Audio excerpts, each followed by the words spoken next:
रे यारवा के मुआ दले हमरा के ठलवाव तो चलाव देख हमर ही तो फोन कइलक।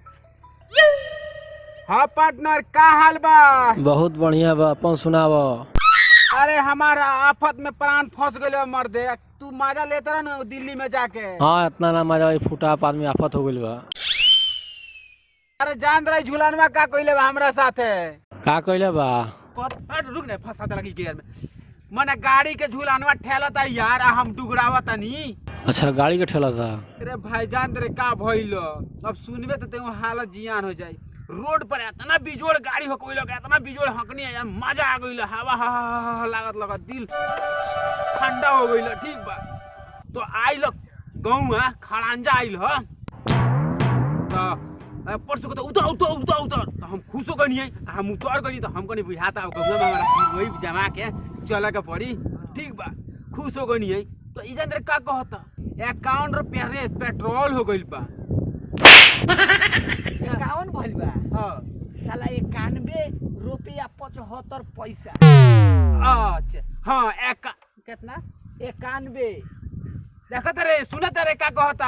हाँ 91 रुपया 75 पैसा पेट्रोल हो गइल बा। वही से ठेलवा के ले चलता। कहते जे कोचिया रास्ता में तेलवा ज्यादा खाला तो वही से डुगरा के पार करा दे पी चाहिए तो ओकरा बाद हाँ के ई साला झंझट में फंसा देले बा। हमरा कुछ समझ में आवत नहीं के का करी बताओ ना। करे कौन चीज बा? रास्ता में बेगाड़ी ढेर घूमत रहा, मोटरसाइकिल थमा दा, साइकिल ले लो। ए साला बोल ना रे, ई फसल माने गियर में तेहो छोड़ देले साथ। बतानिए ना। या ई नु दोस्त बा हट साला हट ई नु दोस्त बा हमार जे बुद्धि दे देलक। एकर से बने साइकिल पे जाई जाई। साला ते दोस्त हो ई कथि होल रे? कितना बढ़िया बुद्धि देलक। साइकिल पे जाई जाई, साइकिल खोज, साइकिल पे जाई जाई। खोद देबा कोनो का साइकिल खरियाली बा लिया बदला बदली क लियाला। यहाँ अगर जाई जाई नु तो साला कोई से चुरावे होता। चले के ना बतिया के पुटिया के सेटिया ला हो जा। चले के चल। रुक ओ पार्टनर रुकबा हो। हां ए मोटरसाइकिल से साइकिल बदल बा। बैग साला उतर के बतियो ना। बैग साला तेरे गबड़ा त करी। साले कबाब दे के आ हड्डी ले ओके पास। सब राय ना दो। ए जाए तो मजाक करत रहनी है। तनी हमर भैया से बतिया ल। तो पार्टनर हां साइकिल से मोटरसाइकिल बदल बा।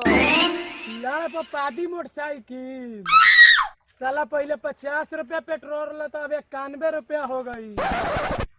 आई एगो मोबिल के नोट पहले 10 रुपया खोलता, एगो खोलाई 100 रुपया लेता रसन। तो कबो कबो मर दे तारा तेल डाले के बा, हमेशा थोड़ी ना कोनो डलबो। कबो कबो के तेल डाले के बा मर्द, हमेशा तेल ना डाली तो हमेशा थोड़ा चली। ए ना दे साइकिल ना दे से ना मत के। रे भाई ते मान ना जुर तेल भरवा दे भरवा मिया जो उता चल